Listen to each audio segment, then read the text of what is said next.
Again, thank you for joining us tonight. My name is Barry Erickson. I'm with the Community Engagement Department at Wheaton Public Library, and we are glad that you are here tonight for navigating school for fall. Tonight we have as a special guest Professor Shannon Brown. Shannon is the Associate Professor of Education at the College of DuPage and has been for the last 6 years. During her 6 years at COD, she has taught traditional, hybrid, and online courses and is very familiar with all modes of delivery. She has spent her entire professional career in the field of K through 12 and higher education. Professor Brown has held previous positions as a K through 8 teacher in various subject areas and as a principal in grades K through 6. Outside of her professional career, Shannon is a mother of 4 children herself, ages 4 through 12, and understands the complexities, anxieties, and uncertainties that parents and educators face in the upcoming weeks. She is here tonight to help provide some guidance, discuss strategies, and answer questions that you have about navigating this school year. Thank you so much for being here, Professor Brown. Thank you, Barry. Thank you for having me. Welcome, everyone. I'm going to get started with the presentation. So I'm going to share my screen so that you can see the slides. So that way we can get through that and I can answer as many questions as you all have. So as Barry said, we're going to be discussing navigating the school this fall. I know many of you have had concerns, as other people have, with the way spring was rolled out as far as the remote learning goes. I sent out a Google Forms to, and I had about 15 or so people respond. So we have various people from different backgrounds and who have selected all the different modes of delivery, face-to-face, fully face-to-face, I should say, a hybrid model, and remote learning. So we're going to touch on all of those tonight. All right, so the outcomes that I have for you are listed here. We're going to be helping you prepare your children for the fall. We're going to talk about implementing ideas during the remote learning days, as well as ideas when your children are in hybrid or in school fully. We're going to try to identify some individual needs of each of your families, especially towards the end when we get to the Q&A part. And then we're going to talk about supporting your children's social emotional needs and your own social emotional needs.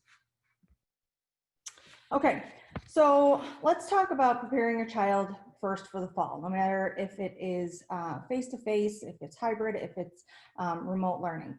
You want to have conversations with your child. You want to have discussions on how they feel. It's appropriate to let them know how you feel about everything, about the way that their mode of learning is, about the pandemic itself, about COVID, address their fears about going back to school because they were kind of uprooted out of their classroom about 6 months ago. And if you were to have asked me 6 months ago when we would be teaching K-12 fully online, I would have said 100 years from now. So the fact that we had teachers do it in less than a week, that in and of itself shows that it can be done. And I think in the fall, it's going to be done much better, in my opinion, than it was done in the fall. You also want to reach out to your school. The social worker is a great resource for you to provide some assistance to you, to your child, to communicate with your child if you're not sure how to have some of those difficult conversations, because what they see on the news, what they see on TV, what we see on TV can be very scary. So if you're not sure about how to start those conversations or have those conversations with your child, reach out to the school social worker, reach out to the director of special services or the building principal, and let them know that you have concerns and that you'd like those concerns addressed and you'd like to know the best possible ways that you can do that with your child. Make sure that you're addressing your child's feelings. reassure them that it is okay to feel the way that they're feeling. Everyone is a little extra stressed now, a little extra anxious, and those feelings are normal. They're normal for you to have, and they're normal for your kids to have. And it's a good thing to reassure them that the feelings that they're feeling are normal feelings, and it's okay to feel that way.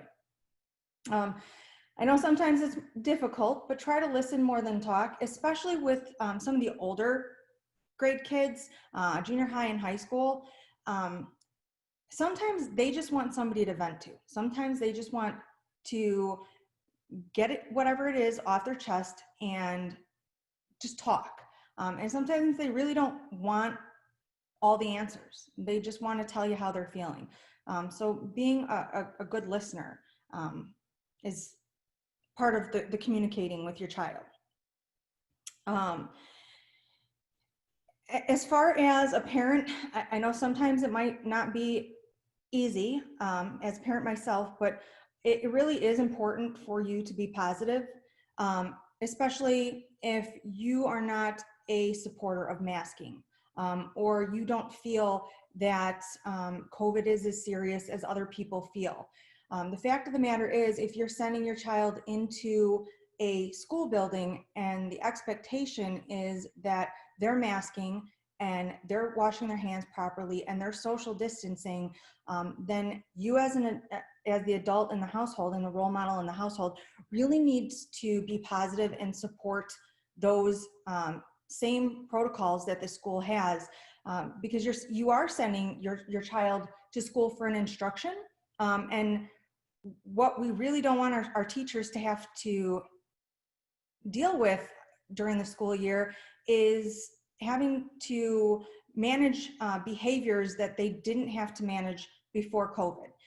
And that is not properly using their face mask. They're not properly social distancing. So setting those expectations.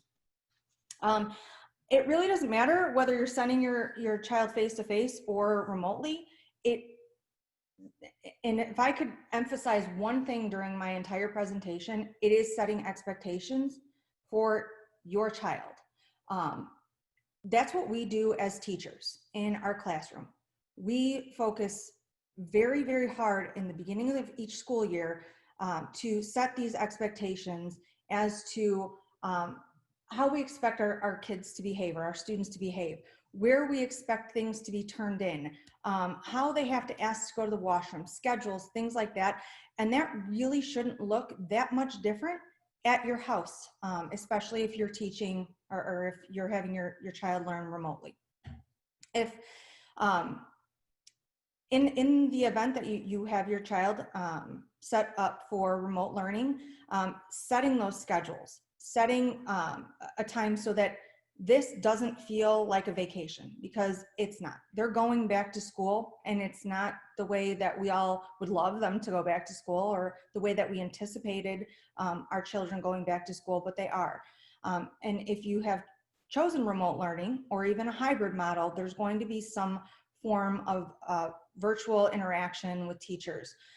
So getting up when school starts, making sure that they get dressed and that they eat breakfast. And I know some of that may sound kind of like a no-brainer, but it's really easy, and I'm sure some of you could probably agree to this. It's very easy to get into a mode of, well, I'm gonna get up in the morning and I'm not gonna change my clothes. I'm gonna hang around in my PJs all day long, and I'm going to get around to my schoolwork when I wanna get around to my schoolwork. And that's not how school looks face-to-face. That's not how it looked 6 months ago before the school buildings closed down. And that really shouldn't be how it looks in your household as well. There should be expectations as to, do you want your children submitting their work to their teacher before you view it or after you view it? What time should they have their homework done? When should they get up in the morning? When are their breaks and their lunches? Because if your kids are anything like, excuse me, like my kids were, when the school buildings shut down, my kids would go to the pantry 37 times a day to get snacks. Well, in reality, that's not how school buildings are. They don't just get up to snack all day long. They don't have 9 meals a day. So having that set time, this time is when we're having breakfast. This time is when you can take a break. This time is when you can have snack, lunch, and so on and so forth, and setting those expectations. If you set them with your child, you're going to have more buy-in, just like with you at your job. If your boss asks you your opinion, you're more likely to participate in whatever your boss agrees to. And the same thing goes with your children. If you're asking your children, well, what time should we have breakfast every morning? And you guys can agree to 8:30, then 8:30 needs to be when it is every morning, and they need to be responsible. And they need to make sure that they're getting themselves up and getting ready in the morning. And I know for those of you who have younger children, you're absolutely helping them in the process. But the expectations need to be set and they need to be followed through. If you can, attend virtual events with your child. Some of you have chosen face-to-face or hybrid, and I know that some events are still being held, some open houses and things like that, especially in the upper grades. But a lot of the face-to-face events are children only, where you're dropping your junior high or your high school student off, and they're viewing the building themselves, or they're getting their schedule, setting up whatever it is they need to set up in the building.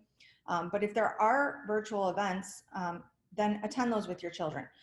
If you can, get a picture of your child's classroom ahead of time so that they know what they're walking into, because realistically, they're not walking into the same type of a classroom that they walked into this time last year. The spacing of the desks are going to be different. There's no shareable materials anymore. So a lot of what's on the bookshelves and things like that are going to be removed.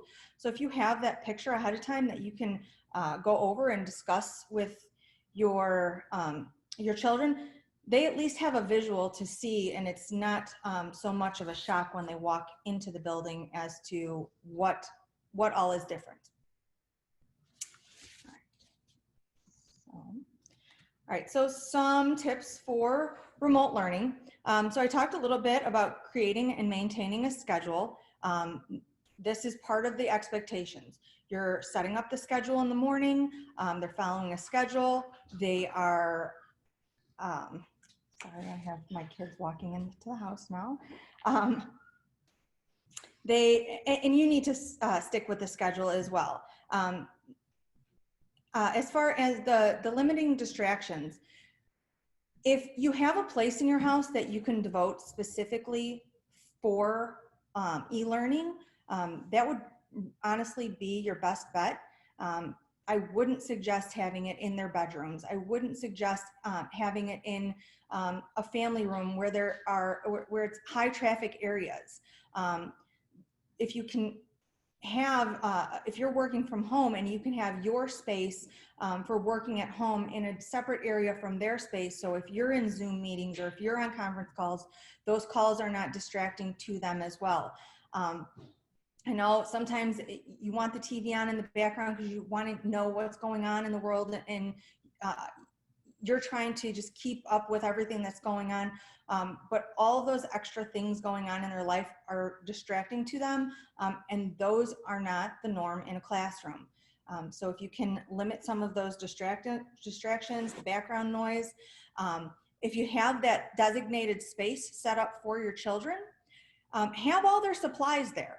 Everything that you think that they might need, their pens, their paper, everything that they might need. That way they're not making excuses to get up and go get a different pencil or sharpen a pencil. These aren't things that kids don't do to teachers every single day, every single school year. And I'm sure that these are things that your kids would do to you as well. get up to go to the bathroom, get up to get a drink of water, have the bottle of water there, have all of their supplies there, everything they need, so they don't need to get up until those designated breaks or designated lunch periods or whatever it is that you and your child have agreed on.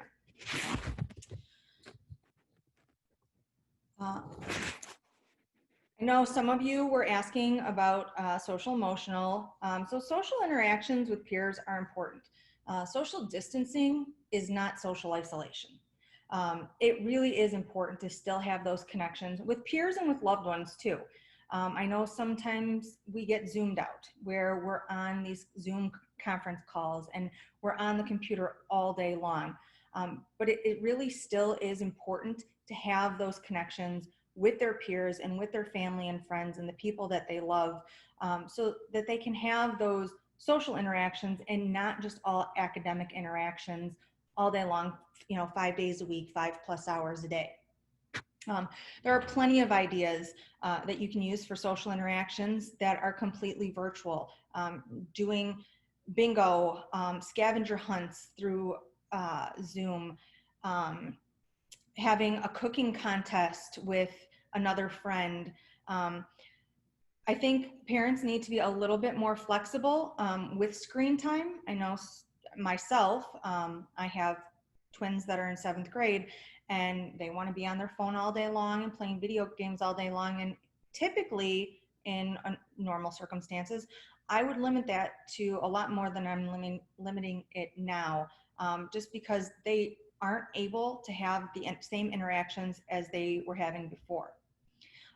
If you are comfortable with meeting in groups or in smaller groups, I know you could do parking lot picnics. You can do different activities that you still can social distance without social isolation. And so those are some of the things that you and your child and the family that lives in your household need to come up with some creative ideas as to what's going to motivate them. And I think that's a huge factor here with this online learning component is the motivating piece. And again, that's not any different than what we as teachers do in our classrooms every day with your children. We have to motivate them to learn. It's positive reinforcement. Many schools use the positive behavior interventions and supports. You may have heard it as PBIS. That's constantly dangling a carrot, figuratively speaking, in front of them to get them to do what we need them to do. Participate the way we want them to participate, engage in the conversation, turn in their homework, behave a certain way. That's all done through these positive interventions that you can also figure out how to do at home to help motivate your child. You can start a book club either with your family or with their peers. So just try to be creative when it comes to interacting, but you still do need to set time aside to have some type of peer interactions. I know many of you are probably on social media and you're probably following different Facebook pages or Twitter or whatever it is as to ways to engage your child or different ideas as to how to help with remote learning. And so this, again, with this designated space for remote learning, this could be an area in your house.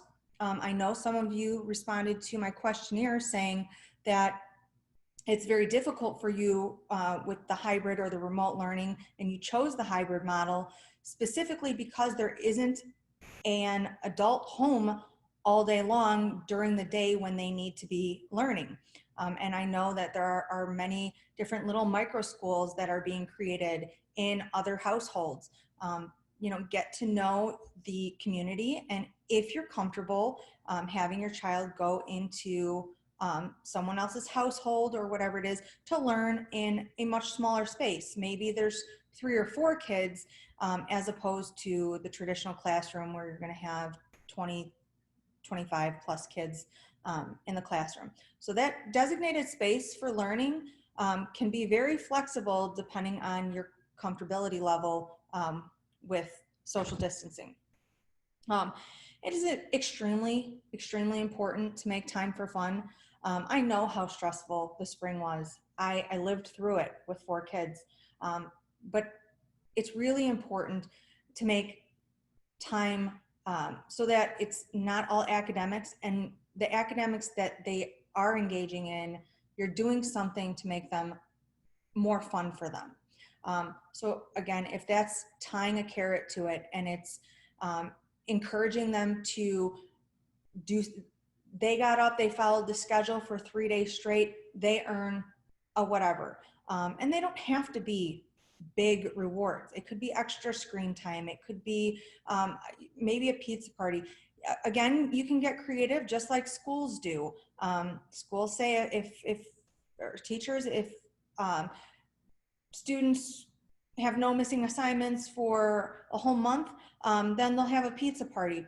You can set up some of those same fun activities. So if you did choose in-person learning, whether it's fully face-to-face or hybrid, it's very important that you check for signs of illness and signs for a fever each morning.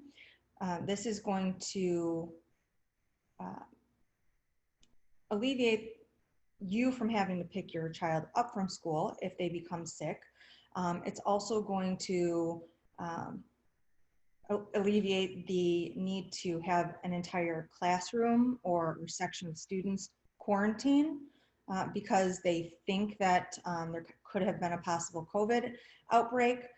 So this is very important, that if your child is feeling ill or you see something that just isn't normal for your child, or if they have a fever, you need to keep your child home. I don't know if some of you saw in Indiana, there was a school that opened, and within hours, there was already students that were quarantined, and that was because there was a child that was sent to school awaiting the negative or positive test results from the COVID test. And when the parent got the results and it showed that the child was COVID positive, she called the school to inform the school. So they weren't even open an entire full day before they had to quarantine. So just to not stress other people out, if your child feels sick or seems sick, keep them home. This is where I would also encourage you to have some type of backup. And I know some of you said there aren't adults home, you do have to work full time. You may not have family that are close, or you don't have anybody who can necessarily watch your child. Those Facebook groups, those Twitter feeds and things like that you're following, that you can join, as to if I have to leave my child with somebody, I have a backup person to leave them with, or somebody to come and leave them. And whether you're working or not, your job knows that school's in session again, and whether they seem understanding or not, they do have to realize that you can't send your child sick to school during a pandemic. As far as communication with your child, so this goes back to communicating with them the expectations that the school has. It goes to communicating your expectations for them. This is communicating the need to wear a mask, how to properly wear a mask. I saw something the other day, I read an article, and it suggested having children wear a mask if they want to play their video games, or if they want to be on a phone right now, to try to prepare them. Again, that's kind of dangling the carrot. If you want to do this, well, then you have to do that. Because to be honest, it's difficult I don't like wearing a mask for even going to the grocery store, let alone 5+ hours a day. And that's where we're at. So you have to gradually promote masking and show your children this is the expectation. I send only what's needed each day for school. I absolutely would send additional masks to school. I know from just me wearing a mask for an extended period of time, the mask gets moist from breathing and from breath. So if it becomes stained or soiled or whatever, if it just becomes too moist for your child to wear, they have something that they can change out. Or if it breaks or whatever, they have something that they can change out to feel more confident about wearing this mask. Because the last thing that somebody wants to wear on their face is something that has a stain on it from lunch that they ate or whatever it is. So sending those extra masks and encouraging your child maybe to swap out at lunch after they're finished eating. As far as sending, again, only what's needed for the day, each night before they attend their hybrid or their face-to-face, you really should, as a parent, be going through their book bags and taking out anything, any textbooks, any materials, anything that's not needed. When they get to school and they have to empty their book bag, if they have an overabundance of materials that they don't need, all those materials are touching surfaces that they didn't need to touch if they didn't have those objects or those materials with them. So just ensure that they have only what they need and everything that they need, because you really also don't want your child loaning other people their supplies or borrowing supplies from other students. Teachers are not going to have community supplies available for them. And we know that kids share.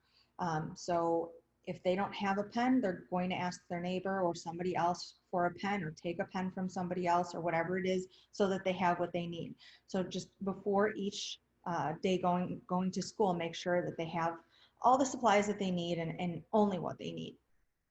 Have a return for returning from school. Whether you want your child to take their shoes off or leave their book bag in the garage and only take the materials in that they need to work on homework, or bring their lunchbox in, where do you want that stuff stored? Where do you want their supplies stored? And again, setting these expectations up for your children as to, this is what I expect when you come home from school. This is where I want you to take off your shoes. This is where I want you to put your lunchbox or your backpack or whatever it is. And this is all I want you to take out of your book bag. And just practicing it day in and day out, it's going to become like a second nature type thing for your children.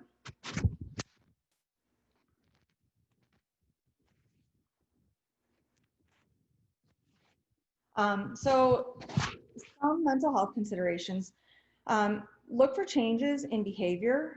So having that open line of communication with your child and with your child's teacher, so that you know how they're feeling and what they're going through and what's going through their mind, and constantly having those conversations with your children on a daily basis. You're going to notice if something changes in their behavior and they need some extra help, outside help or whatever it is. There are plenty of counseling services that offer teletherapy if you're not comfortable going in person.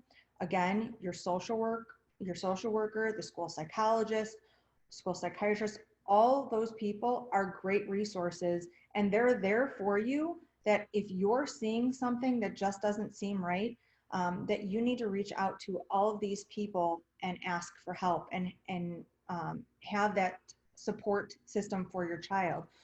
Because it could be that maybe they just want to talk to someone else, somebody that they're comfortable with, more comfortable with, or somebody that's just not mom or dad. So looking for those changes in behavior. Again, checking with your school for resources. They're going to have more than what you need.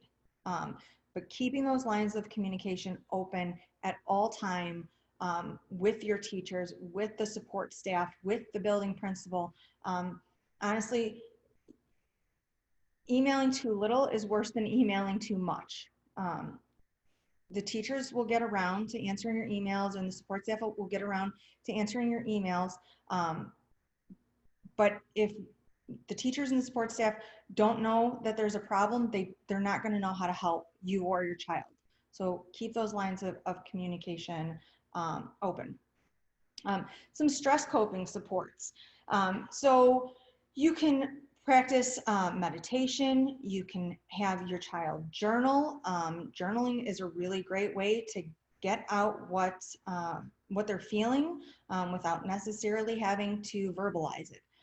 So what's going on in their life during the pandemic, how school is going.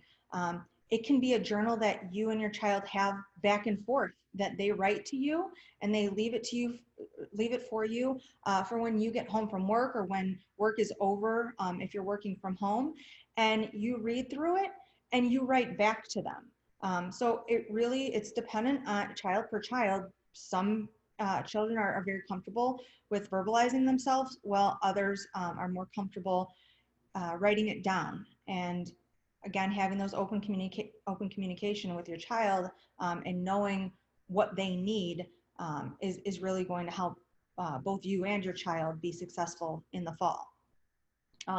Practicing self-care, getting up in the morning at a reasonable time, going to bed, getting enough sleep, making sure that they're practicing proper hygiene, making sure that they are taking care of themselves as far as both socially with their friends, mentally, making sure that they're still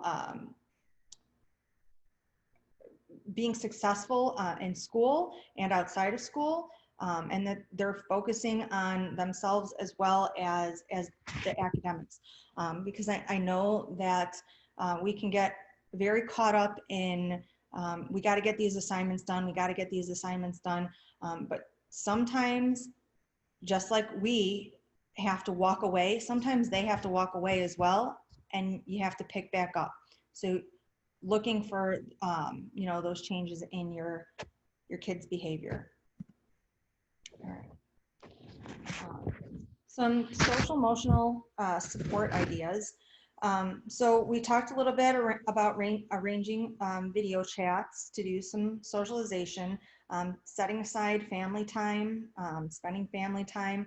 Have your child or your children create a list or a bunch of different ideas that they want to do as a family, to have some type of a family fun night or a family week night or whatever it is. That may be some of the silver lining in this is that we weren't able to spend as much time with our children before the pandemic, and they were in school and we were at work, and then we'd come home, they would get their homework done, we would prepare dinner, and there wasn't a whole lot of time to just chit chat or spend time as a family or do things together.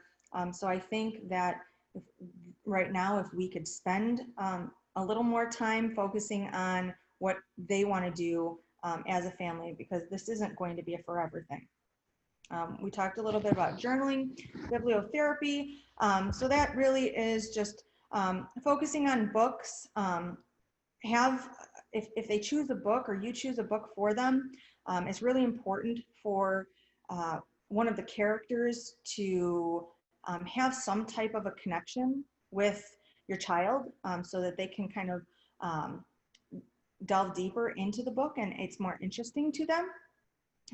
It's also a really great idea to have them read books that have family situations or people who are going through adversities or going through tough times that they had to overcome and they had to deal with head on, because that will help them to bridge that connection between the textbook and the real world that they're living in right now. I always say celebrate the small things. I know we don't always find time to do this, but this is for parents too. If you get the laundry done, then celebrate the small things, because it's not easy working from home and having your children at home and them learning from home. So no matter if it's something that they do that, just requires a high five or a good job or a, I'm proud of you, making that part of your everyday life really will make things smoother during this transition to remote hybrid learning.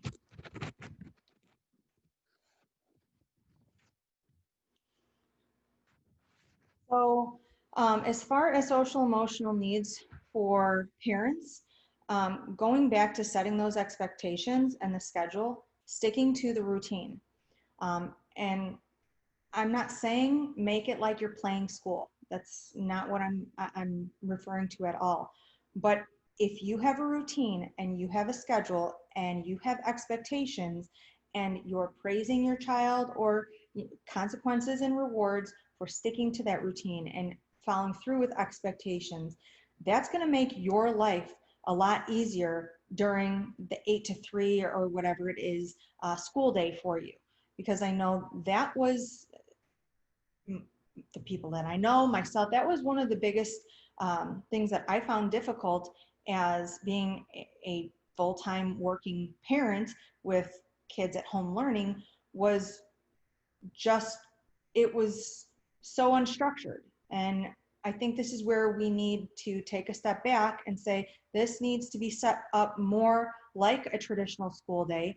And I need to structure my day so that I'm getting what I need to get done, accomplished. My kids are getting what they need accomplished.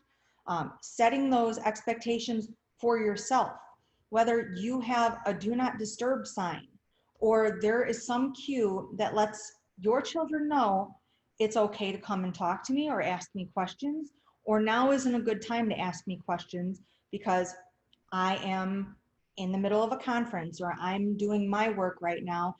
You're going to have to come back when the sign is down or my door is open or whatever that expectation is. But if you set the expectation and you discuss those expectations with your children, it's not going to be a constant mom or dad or whoever it is, I need help with this, I need help with that, or can I do this, can I do that? Because it's very difficult to try to get work done for yourself especially if you have multiple children.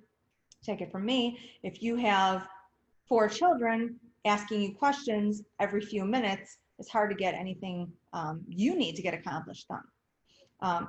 As far as the joint support groups, this is where I'm more referring to the social media outlets. I'm sure many of you have already joined the groups, but I'm sure that there are support groups for the different districts. I know that my children's district, parents have set up different support groups for different grade levels throughout the district so that you can join those specific support groups. And sometimes it's parents saying, what are you doing? What are you going to do with this? Or who's got a good idea for? And a lot of times it's just bouncing ideas off of each other to support each other. I would honestly say stay in the groups that are positive, stay in the groups that you feel like you're actually benefiting from, and leave the groups that tend to be very complainy and very negative and want to criticize and critique everyone and everything, because that's really not what you're in those social media groups for. Be calm and proactive. I know sometimes it's hard with everything going on to be calm, especially when your child has just said your name for the 5th time in a row. They're stressed out too. And children show their stress and their anxiety and their fear in very different ways than we do as adults, because they're kids and they haven't really developed a way to cope with their fears and their anxieties. So if they just said your name 5 times, taking a breath and then answering calmly will probably get everyone a lot farther than snapping and yelling what or whatever, because now you're upset, they're upset, and really nothing productive is going to come out of that. As far as being proactive goes, if you can foresee a problem coming, which again, going back to setting my expectations, if you can see a problem coming, a problem arising, it's starting to snowball, where, for example, your child is starting to panic because they're not getting an assignment done and it's due at a certain time and they're stressed and they're not sure how to do it. Trying to be proactive and having them take a step away, go do something else, and then come back to whatever it is, that activity that they needed to do, or waiting until you're able to sit there and support them a little better. I guarantee you that your kids' teachers are going to be very, very empathetic and understanding to all of the different situations and scenarios that each household brings. So if your child is going to have an assignment that's late, just communicate that with the teacher. I'm sure that they're going to be empathetic, knowing that you're working either at home or out of the house. You have multiple children at home, and let's be honest that many of the teachers are in the same boat as you and I and everyone on here are, where they're working, they're teaching our children, and then they have their own families at home that they're also trying to work with and do everything that we're talking about here. Ask for help. You're already doing that right now by being on this presentation tonight, but continue to do that. Continue to reach out to your child's teacher. Continue to reach out to the parent groups that you are or will become part of. Continue to reach out to people to help you. It's never too late to ask for help. All right, so before I open it up to some other questions, I did have a few people send me some questions through the Google form. So I wanted to address some of those questions first before I open it up to everyone else.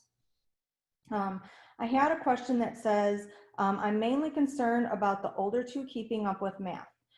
So to answer that, there are plenty of high school students that you can reach out to. If it's specifically math or whatever subject it is, I would suggest reaching out to the department chair of the high school and asking if there is anyone that would be interested in tutoring for math or whatever the subject area is.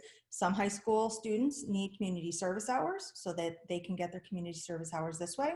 It does not have to be face-to-face. They can get tutoring through Zoom or whatever other platform.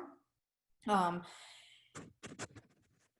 would also recommend reaching out to your child's teacher as soon as this becomes a problem. If I imagine that math is not the strongest point here. So if you're already seeing your child struggle at the beginning of the year, reach out to them. Most teachers will provide tutoring for you at no cost. And then I use Khan Academy a lot. It's Khan Academy. It's free. I use that for my kids for math help. So that would be another recommendation that I would give for you to be able to help your child, because it will explain, Khan Academy will explain step by step exactly how to solve a problem, where in the problem they went wrong. It gives practice problems all by different grade levels and content areas within math. Then I have how can we help our children transition back to face-to-face learning when we do send them back? And how can we help them and us connect to the school community? So I talked a little bit about this. So talk to your child. If you can get a picture of your child's classroom, or any parts of the school that might be different. that would be a great way to help transition your child, especially if they're younger, as to this is what your classroom is going to look like now, and this is what everybody's classroom is going to look like now. All the drinking fountains are going to be out of use, so you can't use the drinking fountains anymore, and having those visuals for them to see is a great way to help them transition back into the classrooms. Discuss why the changes are being made as well. And there are plenty of resources that you can Google to find ways to talk to your child about the pandemic, about COVID, and being safe. For the second part of the question, I guess I talked a little bit about this too, but joining social media groups to help you stay connected with the school community. But I would reach out to each individual school and their building principals, because it really is the responsibility of the school district, and the teacher to bridge that gap between the social emotional needs that are not being met through remote learning, through the hybrid learning model. So reach out to your child's teacher, ask them what type of virtual social events that they have planned. If they don't have any, maybe you'd want to be somebody who spearheads a parent group that helps get some of those virtual social events happening within the district. Then I have, how can I provide hands-on learning experiences related to their curriculum for my children, especially my kindergartner? If the school work is not challenging enough, how can I provide supplementary learning opportunities to them? Okay, so quite frankly, it is the job of the teacher to differentiate instruction. It really is, it's not your job as the parent. Your child's teacher should not be teaching to the middle. They should be taking your child where they are and working with them to progress and to learn. So if specifically for this person, if you have a kindergartner and you feel that the work is not challenging enough, I would reach out to the teacher and ask for some enrichment opportunities, maybe something that they're going to be working on in the future, in the next month, in the next few months, possibly ideas from another grade level teacher above, so maybe from the first grade teacher. But this really isn't something that, don't spend money on it if that's what you were thinking and you wanted to help your kindergartner with a tutor. I personally wouldn't recommend that. Like I said, there really shouldn't be any reason that you can't reach out to your child's teacher and say that my child already knows X, Y, and Z that we're covering. Or for the last month we've been in school, I just don't feel like my child's being challenged enough. I'd like you to send me some ideas that I can continue to work with my child, and you as the teacher can continue to work with my child, because they shouldn't just be teaching to the middle. So I hope I answered that question. In the spring, I struggled to get my daughter to listen to me as she would a teacher. I understand. It was, can I do it later? I don't want to, or no, or etc. How can I keep her engaged in the home environment? So again, going back to setting those expectations, set those expectations with her right now. You come up with a list of things that you want expectations set for, and you come up together with your child, with your daughter in this case, what those expectations are going to look like. How are we going to get through this process of, you're going to have to do your schoolwork. I can't have you say, I don't know, all the time, or no, or mouthing back, or doing whatever it is. And maybe it's, they get a certain number of I don't knows or knows or whatever it is to say to you during that 5-hour period of time each day. And once those are out, they're out. And that's where those rewards and consequences come in. You know your daughter better than anyone else, so you know what drives her. You know what motivates her, you know what she likes to do. And I think utilizing some of those strengths and some of those carrots, again, if you will, to motivate her to want to engage and to want to do well.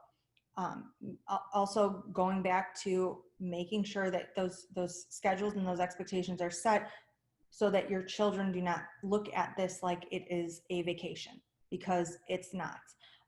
And when you think about summer break, for many of us, especially if your children don't have to leave the house or you don't have to leave the house, we sleep a little longer. Our children sleep a little longer. Sometimes they get out of bed and, you know, they're in their pajamas a little longer. They kind of mope around the house. Well, that's what summer vacation looks like, or summer break looks like. That should not be what the school year looks like. And if you're making your home feel very much like it feels during summer break, then that's what it's going to look like. It's going to be very unstructured and unorganized. Right. I think that was all of the questions. So I can open it up now. I can stop sharing my screen. And okay, great. Well, thank you so much, Shannon. We do have a couple of questions that were entered in the Q&A, and I'm just going to start going through those for you. The first one says, I don't really know what virtual academy will look like yet, and how my daughter in first grade will be with focusing on the Zoom time, and how much of my time or supervision or assistance will be needed. I want to be there as needed, but I don't want to be a distraction at the same time. Do you have a feel for how this will be with the virtual academy? Do I need to be listening in when she's on Zoom? So unfortunately, any district specific questions that you have really should be directed to the district itself, just because I know Wheaton is using a virtual academy, and I've listened to their board meetings, and I've read through their plans to roll out, things like that. I do think at first you really should, if you're available to be there as a support, so she starts to get used to it. So she starts to get used to that routine of, this is where I have to click, this is where I need to sign on, and during this time, this is what I need to do. I wouldn't necessarily say that you need to hover over her shoulder the entire time, but being close enough to where if she decides to click something that wasn't supposed to be clicked and she exits out of the Zoom, you can get her back into that Zoom conference or back into this virtual learning experience as fast as possible, so that she's not missing out on anything. But I think that you're going to find that your kids are going to catch on really quick, probably quicker than some of you or me catch on to some virtual learning things. And my guess is that with this virtual academy or with any remote learning plan, it's going to be set up very similar each day, so that the structure of it isn't going to look a lot different, that they don't have to go to all these different web links, providing that, you know, they're first grade, 6 years old. We're making virtual as best we can for a 6-year-old. I hope that answered your question. Great, great. And to our attendees, if you have a follow-up question or something maybe in a multi-part question didn't get answered, please just go ahead and type it again in the Q&A, and we'll get to it as we go along. Next question is, do you have any suggestions for kids who finish at different times? In the spring, my elementary child worked about an hour longer than my middle schooler. What suggestions would you have if they finish at different times with their schooling? So kind of the same thing we would do in a classroom setting. We would have something for them to do as a fast finisher activity, providing some type of an enrichment activity for them to do. Ask the teacher if your child is consistently finishing their work early. Maybe it's not challenging enough for your child, and maybe your child needs something that engages them a little bit better.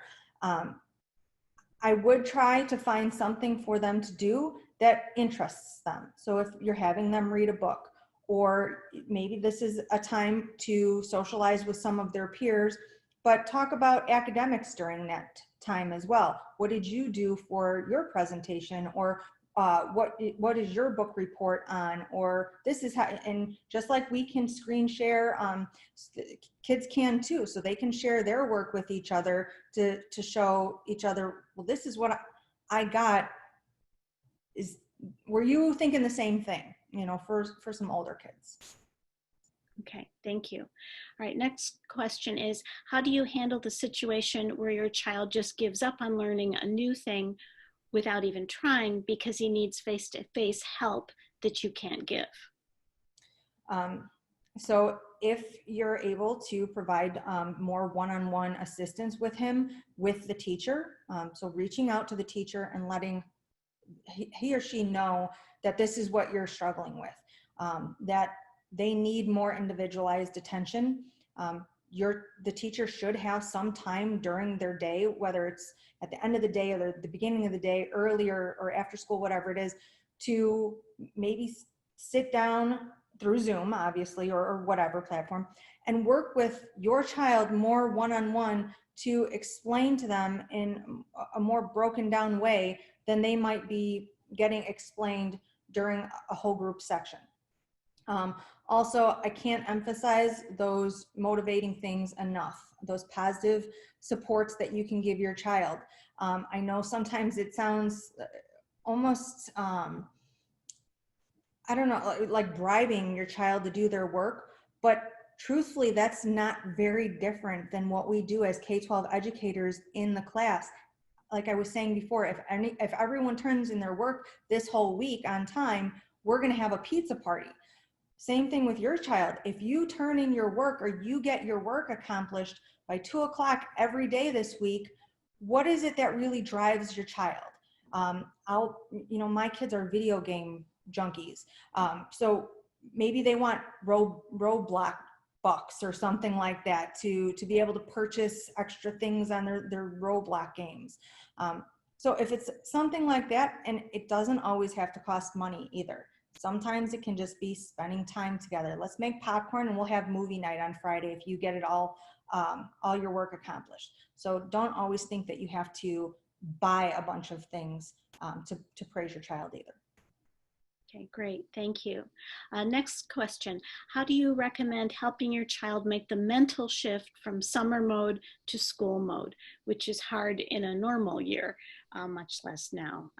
How do you make that transition successfully, especially this year? I'd start now with those schedules and those expectations. I wouldn't start on day one of remote learning or hybrid learning that they go to bed at 8:30 that night before. They have to wake up at 7 or 8 o'clock, whatever it is, the day after. If you start that scheduling and start setting up those expectations now as to this is the time we're going to eat. You're not going to be in the pantry 37 times a day getting handfuls of chips. That's not what the school year looks like. So starting to set those things up. If you have your child's schedule, I know with my district, I won't get my child's or my kid's schedule until August 16th. My kids don't start till the 31st, but if you can get a hold of your child's schedule and there's a way to reach out to those teachers and even having that 2-minute connection with the child, or if the teacher is going to do some type of a getting to know you activity before the school year starts, reaching out to the teachers and letting them know that you're worried and your child is worried. There's fears, there's anxieties, and what can they do to help? Because typically right now, we would have gone and picked up our kids' things, or dropped off our kids' school supplies. Our kids would have gone to the classroom that they would be in and they'd see. And that's just not the reality this year for us or them. Right, right. Yeah, so just a reminder, if you have any additional questions for Professor Brown, go ahead and enter those, any follow-up questions. The last thing here, both in the chat and in the Q&A, was just some great networking amongst parents about signing up for Virtual Academy. So I think they're already networking and helping each other out, which is great. That's just what we want to see. So I think that addressed that issue about an extended deadline. I don't think there are any other questions. We certainly want to thank you. It looks like there's one more. Certainly want to thank you for helping us tonight. Here's another question. I have 3 kiddos, but I am most nervous for my upcoming kindergartner. This is her first experience in an elementary school. We are signed up for in-person learning, but I'm nervous that we will end up with e-learning. Do you suggest I tell all my kids that e-learning will be a strong possibility? Yes, because truthfully, I do think it is going to be a strong possibility. Just with the amount of schools that have opened up across the nation within the last few weeks, and the amount of classrooms and students that have had to be quarantined, I don't see that getting any better. I wish I had a magic crystal ball and could tell you that everything was going to go away and we'd go back to normal in March, but realistically, I don't think that's going to happen. So I would have those conversations with your children and saying that this is a possibility, that this is going to happen, and what that's going to look like for them. Because we don't want to throw them into what we threw them into in March. That wasn't fun for anyone. Right. Yeah, well, it's going to be a better school year. So we're bound and determined. So anyway, thank you so much, Professor Brown. We really appreciate your time with us tonight. Many thank yous are coming through the chat and the Q&A as well. Thank you for your time in putting this together. We know that, with your kids and with your work schedule, you've got a lot on your plate. So thank you for taking the time with us tonight. We know this has been helpful to all of you, and it has been recorded, and it will be on the library's YouTube page for you to view again or to recommend to others that might benefit from the information that was provided tonight. Thank you again for joining us. Everybody stay healthy, and we hope to see you soon.